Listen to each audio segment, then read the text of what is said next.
ৰাম ঈশ্বৰ কৃষ্ণক যিটো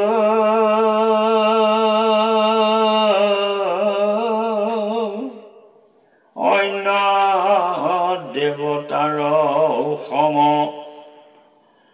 ৰাম বলয় অধম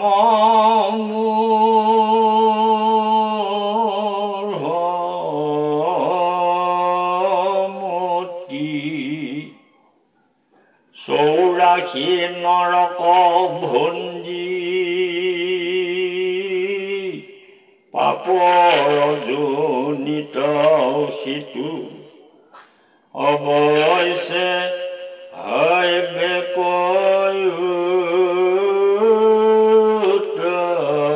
উৎপত্তি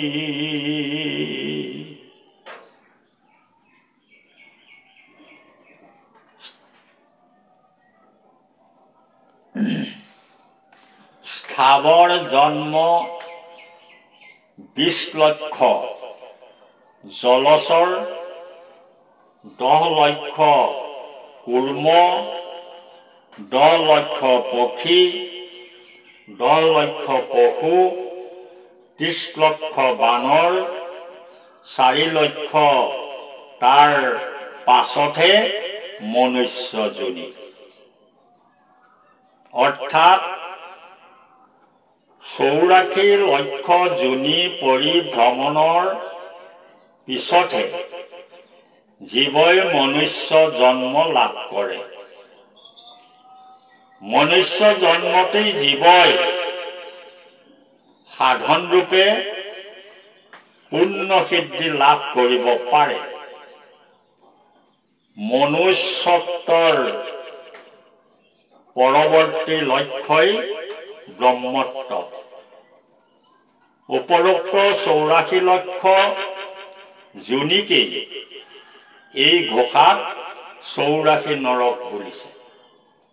পৰমেশ্বৰ কৃষ্ণ দেৱ দেৱী ভূত প্ৰেত অসুৰ ৰাক্ষস আদি সকলোৰে স্ৰষ্টা, আনকি সৃষ্টিৰ আদি জীৱ ব্ৰহ্মা মায়াৱতী পুৰুষ বিষ্ণু শিৱ আদিও কৃষ্ণৰেই সেৱা কৰি থাকে।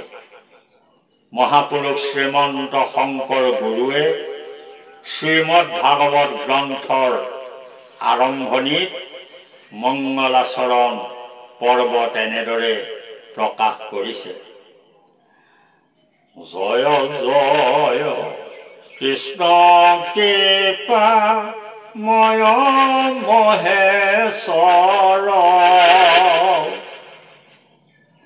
যাৰ আজ্ঞাখিৰে ৰহে ব্ৰহ্মা হৰিহৰ। আকৌ তেৰাই বৰগীতত মৰ্ত্যলোকত নৰৰূপে অৱতাৰ গ্ৰহণ কৰা লীলাময়ী কৃষ্ণৰ স্বৰূপ ব্যক্ত কৰি কৈছে। কোটি কোটি ব্ৰহ্মাহৰ যাহাৰ দুৱাৰে সেহি মহেশ্বৰে বৃন্দা বনে ধেনুচাৰে। তাৰোপৰি গীতাত ভগৱান শ্ৰীকৃষ্ণই বিশ্বৰূপ প্ৰদৰ্শন কৰোঁতে মহাভক্ত অৰ্জুনে তেওঁৰ শৰীৰতেই পিতামহ ব্ৰহ্মা, বায়ু, যম, অগ্নি, বৰুণ আদি সকলো দেৱতাকেই দেখা পাইছিল।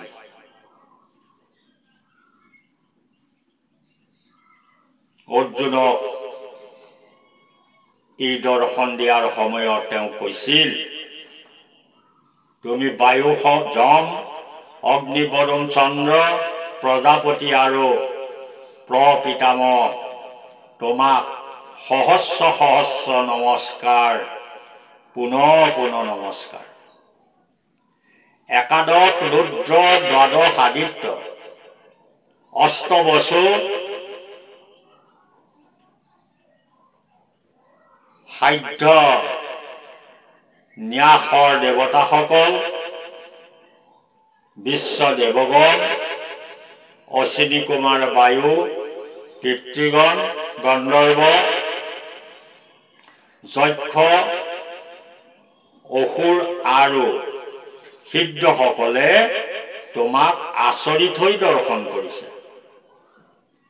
এনেহেন সৰ্ব শক্তিমান কৃষ্ণক অন্য দেৱতাৰ সকলক বুলি